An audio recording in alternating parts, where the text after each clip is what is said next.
Consommation de thé chaud et risque de cancer de l'œsophage, une méta-analyse d'études observationnelles. Objectif. De nombreuses études en laboratoire ont montré que la consommation de thé protégeait contre le développement du cancer de l'œsophage. Cependant, dans les études épidémiologiques, des résultats incohérents, voire contradictoires, ont été fréquemment observés, notamment lors de la consommation de thé à des températures plus élevées. Méthode. Nous avons mené une méta-analyse basée sur des études observationnelles publiées pour déterminer si la consommation de thé chaud était un facteur de risque de cancer de l'œsophage. Les études pertinentes ont été recherchées dans PubMed, en bas et Web of Science jusqu'au 13 octobre 2021, et nous avons également récupéré manuellement la littérature dans les études incluses et les revues récentes. Résultat, un total de 23 rapports éligibles ont été identifiés, dont 5050 cas et 1609 témoins, et une méta-analyse avec le logiciel Comprehensive Meta-Analysis version 2.0 a été réalisée. Une augmentation statistiquement significative du risque de cancer de l'œsophage a été observée lors de la consommation de thé à une température plus élevée. Rapport de COTU 003D 1,79, intervalle de confiance à 95%, 1,48, 2,15, PU 003D 0,00. À l'exception de l'adénocarcinome de l'œsophage, ce risque accru a également été retrouvé dans la majorité des sous-groupes, à savoir les populations européennes et australiennes. Conclusion. Cette méta-analyse a montré que les personnes qui buvaient du thé chaud présentaient un risque significativement accru de carcinome épidermoïde de l'œsophage, mais aucune association significative pour l'adénocarcinome de l'œsophage. Introduction. Le cancer de l'œsophage est le 7e cancer le plus fréquemment diagnostiqué et la 6e cause de mortalité par cancer dans le monde, avec environ 70% des cas survenant chez les hommes et une différence de 2 à 3 fois dans les taux d'incidence et de mortalité entre les différentes régions.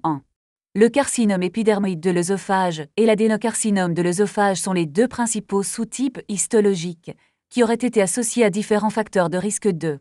Le carcinome épidermoïde de l'œsophage est le type histologique prédominant dans le monde, représentant plus de 80% de tous les cancers de l'œsophage 3. Cependant, actuellement, le sous-type d'adénocarcinome de l'œsophage commence à être dominant en Australie, aux États-Unis et dans certains pays d'Europe occidentale, déplaçant le sous-type de carcinome épidermoïde de l'œsophage au 2e rang en termes d'incidence dans ces régions. 4. La consommation excessive d'alcool ou le tabagisme et leurs effets synergiques sont les principaux facteurs de risque établis pour le carcinome épidermoïde de l'œsophage dans les pays occidentaux. Cependant, dans les pays à faible revenu, comme ceux de la ceinture asiatique du cancer de l'œsophage, qui fait principalement référence au Kazakhstan, à l'Iran, à la Turquie, et au nord et au centre de la Chine, les principaux facteurs de risque doivent encore être élucidés. Il s'agit de zones à haut risque, avec des taux d'incidence du cancer de l'œsophage atteignant même plus de 100% 000 habitants. 4. Le pronostic du cancer de l'œsophage est sombre, avec des taux de survie moyens à 5 ans compris entre seulement 15 et 25% après un traitement complet, entraînant 509 000 décès par cancer de l'œsophage en 2018. 5. 6. La prévention du cancer à un stade précoce joue donc un rôle clé dans la réduction du fardeau mondial du cancer de l'œsophage. Bien que le mécanisme définitif de développement du cancer de l'œsophage soit encore incertain, de nombreuses études ont montré que les habitudes alimentaires sont associées de manière significative au développement du cancer de l'œsophage. 7-9. Par exemple, il a été rapporté que boire du thé inhibe l'apparition de tumeurs de l'œsophage. 10-11. Le thé, une boisson populaire dans le monde entier, fabriquée à partir des feuilles séchées de la plante Camellia sinensis, est principalement consommé sous forme de thé noir et vert. Le thé vert est riche en polyphénols, qui ont été largement étudiés comme agents chimio-préventifs du cancer. Le gallate d'épigallocatechinègue, le composé le plus abondant et le plus actif du thé, bloquerait la progression du cancer. 12-13. Dans les études épidémiologiques, l'association entre la consommation de thé et la réduction du risque de cancer de l'œsophage a également été confirmée par plusieurs études, 4-11, 14, études de cohorte prospective, 15 et méta-analyse 16-18. Cependant, des conclusions opposées ou non significatives ont également été rapportées, en particulier lors de la consommation de thé à des températures plus élevées. 19-22. Les boissons au thé sont généralement un mélange d'eau bouillante et de feuilles de thé. Ainsi, Les blessures thermiques potentielles doivent être prises en compte car les boissons très chaudes sont identifiées par la monographie du Centre international de recherche sur le cancer comme cancérogènes de catégorie 2A pour le carcinome épidermoïde de l'œsophage 23. Compte tenu de la relation incohérente et du fait que les études individuelles peuvent ne pas être suffisamment puissantes pour détecter avec précision le risque potentiel de cancer de l'œsophage et de consommation de thé chaud, nous avons effectué une méta-analyse pour évaluer cette corrélation avec plus de précision. Matériel et méthode. Stratégie de recherche documentaire. Les études publiées liées à la consommation de thé chaud et au risque de cancer de l'œsophage ont été recherchées dans les bases de données d'Embase, PubMed et Web of Science jusqu'au 13 octobre 2021. Les termes de recherche utilisés étaient les suivants: à chaud ou haute température, B cancer de l'œsophage ou carcinome de l'œsophage ou néoplasme de l'œsophage, C thé ou boisson. Ces mots-clés recherchés ont été combinés avec et ou sans restriction. De plus, nous avons également récupéré des articles dans les listes de référence et des revues récentes. Critères de sélection de l'étude. Les études incluses dans la méta-analyse doivent satisfaire à tous les critères suivants. A. Il s'agissait d'une étude, cas témoin ou de cohorte. B. Les rapports de Co ou les valeurs de rapport de côte ajustés et les intervalles de confiance correspondant à 95% ont été déclarés ou ont fourni suffisamment d'informations pour les calculer. C. L'étude portait sur le thé individuellement ou le thé était définitivement inclus dans l'étude. D. L'étude a testé la relation entre le risque de cancer de l'œsophage et la température du thé. E. Les diagnostics ont été confirmés comme étant un cancer de l'œsophage. IF. Il a été publié en anglais. Évaluation de la qualité des études. La qualité des études incluses a été évaluée par 2 examinateurs indépendamment à l'aide de l'échelle de Newcastle-Ottawa recommandée par le groupe de travail Cochrane sur les méthodes d'études non randomisées 24. Il s'agissait d'une échelle de 9 étoiles attribuant des étoiles en fonction du processus de sélection 0 à 4 étoiles, de la comparabilité 0 à 2 étoiles et de l'évaluation des résultats des participants à l'étude 0 à 3 étoiles.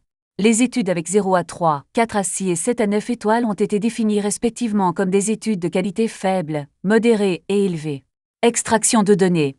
2 chercheurs ont complété le processus de sélection de manière indépendante pour examiner l'éligibilité de toutes les études et extraire les informations requises, notamment le nom de famille du premier auteur, l'année de publication, le pays, la conception de l'étude, le type de cancer, le sexe des sujets, le nombre de cas et contrôle, température du thé, rapport de côte et intervalle de confiance à 95%, et facteurs de confusion ajustés. Les références réductibles ont été supprimées à l'aide du logiciel EndNote. Puis, nous avons lu les titres et les résumés pour vérifier si les articles répondaient aux critères d'inclusion.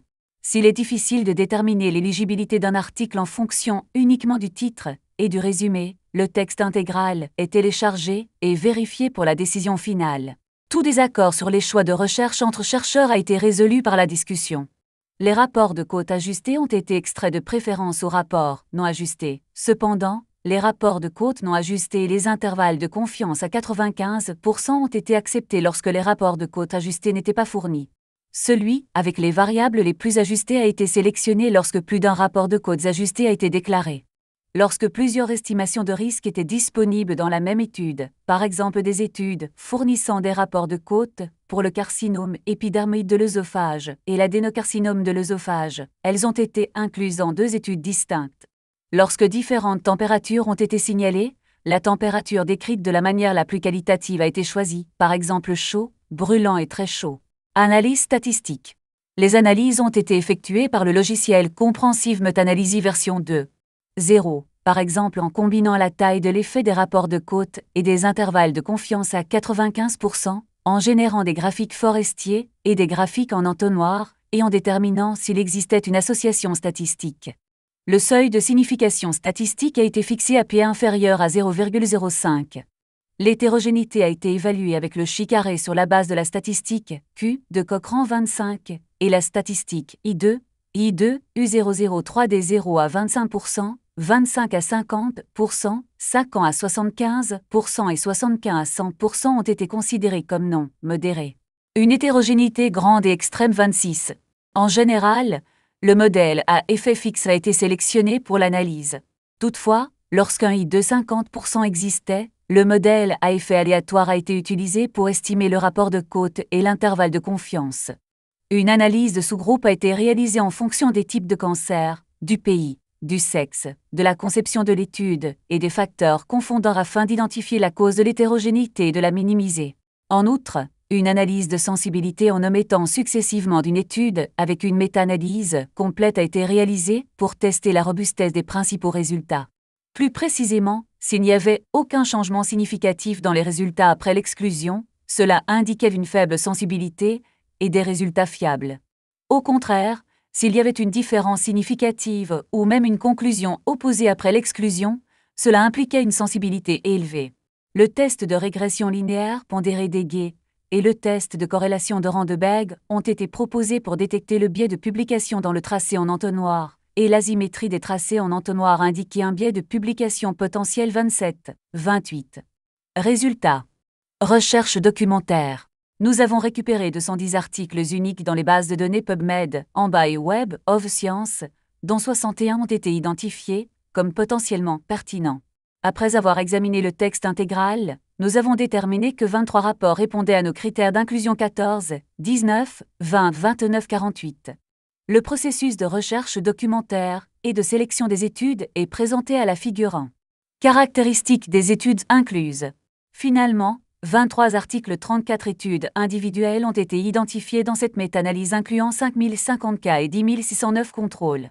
Les caractéristiques détaillées des études incluses sont présentées dans le tableau 1.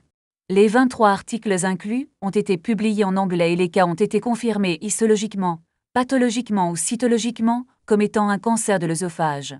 Dans ces études, 20 étaient des études cas témoins basées sur la population, 8 étaient des études cas témoins en milieu hospitalier et 6 étaient des études de cohorte prospective.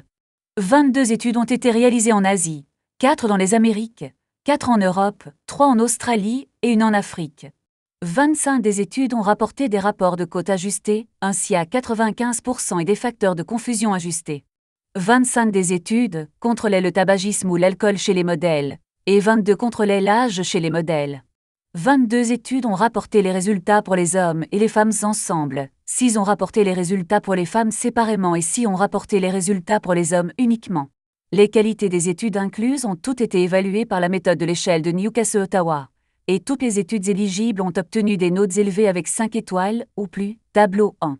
Analyse globale des risques de consommation de thé chaud et de cancer de l'œsophage. Une hétérogénéité significative a été observée parmi les études incluses E2, U003D 75,23%, P inférieur à 0,001, c'est pourquoi le modèle à effet aléatoire a été sélectionné. Les résultats globaux de cette méta-analyse ont montré que les personnes qui boivent du thé chaud ont un risque plus élevé de cancer de l'œsophage que celles qui ne boivent pas de thé chaud, avec une valeur de rapport de côte combinée de 1,70 et intervalle de confiance à 95%, 1,45 2,16, P inférieur à 0,001, ce qui indique que la consommation de thé chaud peut augmenter considérablement le risque de cancer de l'œsophage figure 2.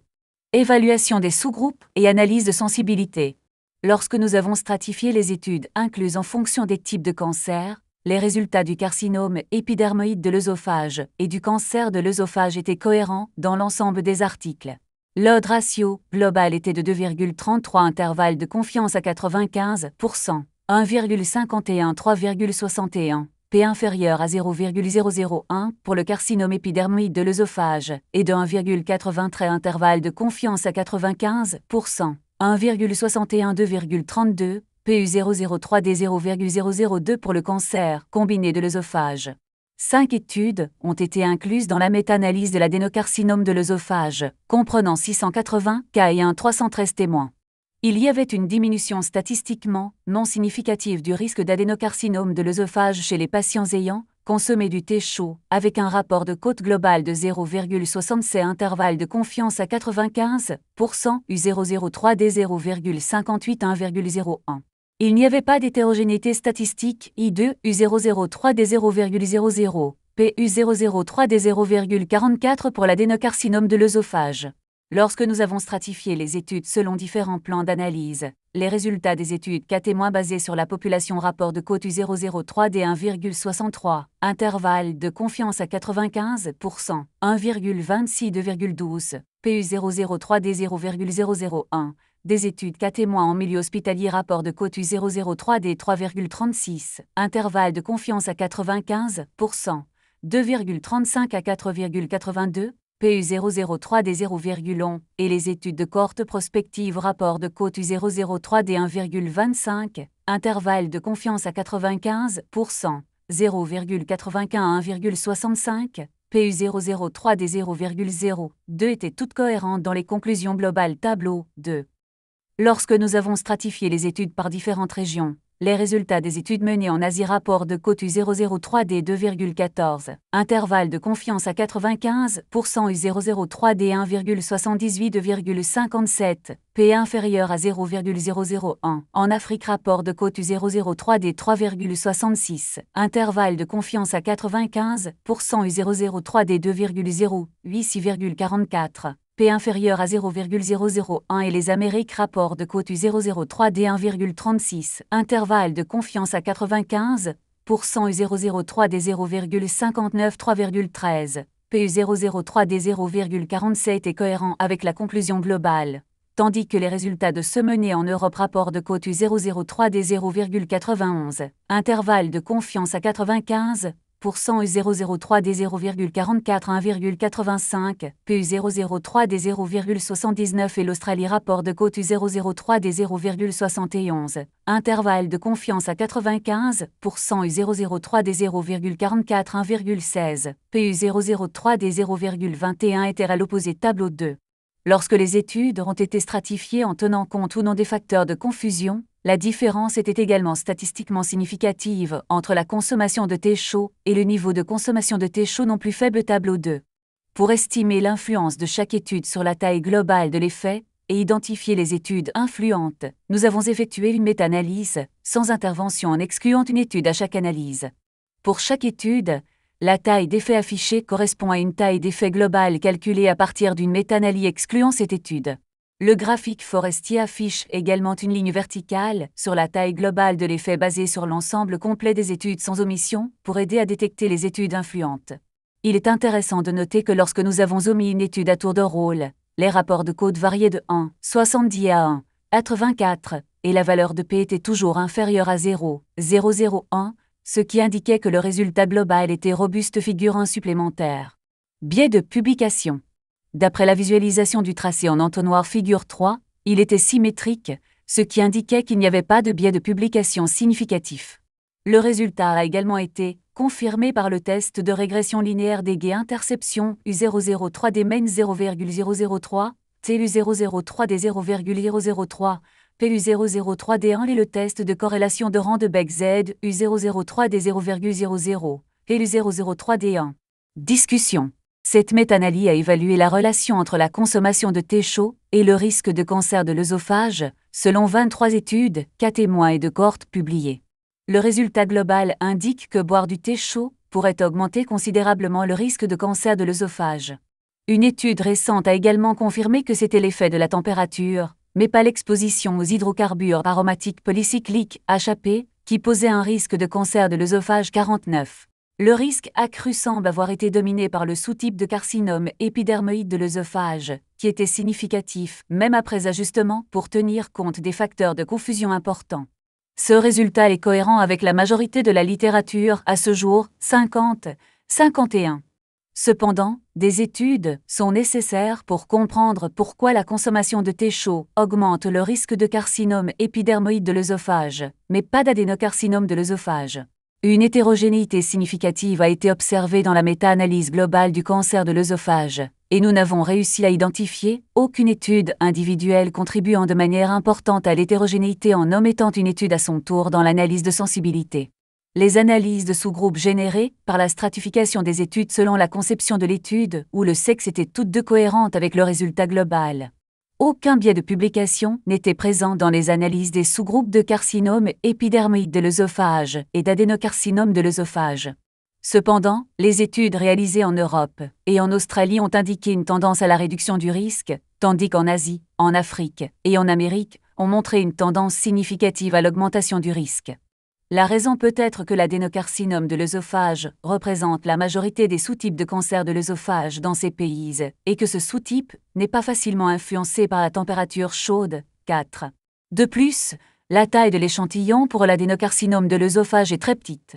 Notamment, L'association entre la consommation de thé chaud et le risque de cancer de l'œsophage peut être affectée par d'autres facteurs confondants. Par exemple, dans les populations occidentales, le tabagisme excessif et la consommation d'alcool sont les principaux facteurs de risque de carcinome épidermoïde de l'œsophage 52-53. L'adénocarcinome de l'œsophage est fortement associé à l'œsophage de Barrett et au reflux gastro-œsophagien 4. Par conséquent, une analyse en sous-groupe d'études ajustées au tabagisme ou à la consommation d'alcool a été réalisée. Les résultats sont restés similaires et l'estimation du risque a été légèrement augmentée rapport de côte, 1,77 contre 1,80, ce qui indique que le tabagisme et la consommation d'alcool ne confondaient pas les résultats. Dans des études précédentes, la température du thé était principalement estimée par la perception autodéclarée. Les résultats peuvent varier selon les individus et n'ont pas pu être vérifiés objectivement. En outre, les preuves existantes chez l'homme du caractère cancérigène de la consommation de boissons chaudes sont limitées. Selon le système de classification des substances cancérogènes du Centre international de recherche sur le cancer, la consommation de boissons très chaudes à une température supérieure à 65 degrés Celsius a été classée comme probablement cancérigène groupe 2A, plutôt que cancérigène pour l'homme groupe 1,54. En effet, il était difficile d'obtenir les températures précises du thé chaud dans la plupart des études. Thé-école. Analyser le risque de cancer de l'œsophage en fonction de la température du thé et a constaté qu'une température élevée supérieure ou égale à 60 degrés Celsius augmente considérablement le risque de carcinome épidermoïde de l'œsophage par rapport à une température basse ou douce inférieure à 60 degrés Celsius 47. Chez Nicole, on signalait un risque modéré de cancer de l'œsophage lorsque la température du thé était comprise entre 60 et 69 degrés Celsius, et que la température du thé mesurée au-dessus de 70 degrés Celsius était associée à un risque élevé de cancer de l'œsophage, 43. Cependant, les méthodes utilisées dans ces deux études n'étaient pas assez précises et la mesure ne tenait pas compte des changements dans les habitudes alimentaires ou dans les préférences de température dans les cas de cancer qui pourraient survenir en raison de la maladie. Des investigations plus approfondies sont donc nécessaires. Cette méta-analyse présentait plusieurs limites. Premièrement, l'hétérogénéité n'a pu être éliminée, ni dans les résultats globaux, ni dans la plupart des analyses de sous-groupes. Par exemple, certaines études fournissaient uniquement les rapports de côte non ajustés, tandis que d'autres rapportaient les rapports de côte ajustés. De plus, les facteurs de confusion ajustés n'étaient pas toujours les mêmes dans les différentes études. Tous ces facteurs pourraient expliquer dans une certaine mesure l'hétérogénéité de la méta-analyse. Deuxièmement, des données suffisantes n'étaient pas fournies dans certaines publications. Enfin, la plupart des questionnaires utilisés dans les études incluses étaient qualitatifs concernant la température de consommation du thé qui reposait sur l'auto-évaluation des participants. Ainsi, nous n'avons pas pu extraire la température exacte de consommation du thé et une analyse plus précise n'a pas pu être effectuée. Conclusion. Cette méta-analyse indique que la consommation de thé chaud est associée à un risque significativement accru de cancer de l'œsophage, en particulier du carcinome épidermoïde de l'œsophage. Étant donné que la consommation de thé chaud est répandue dans la société moderne, les résultats de notre méta-analyse ont des implications importantes pour la recherche sur l'étiologie du cancer de l'œsophage ainsi que pour la prévention du cancer de l'œsophage.